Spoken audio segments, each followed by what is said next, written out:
kırık hamar yaş.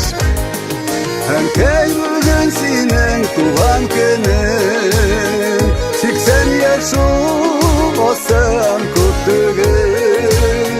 18'de yürekti işlerin, 18'de senin günlerin.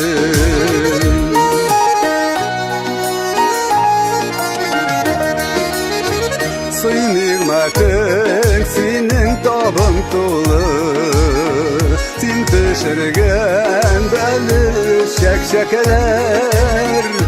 Hatabız acımak bakşasıday, gözler yavun olur şeşekler. Bugün ankay senin tuğan günün, yudileyen bugün 80 yaş. Sen hamanda ali kızlar kırık, aytırsan sen ankay yaş gelir. Ankay bugün senin tuğan günün, yudileyen bugün 80 yaş. Sen hamanda ali kızlar kırık, aytırsan sen ankay yaş gelir.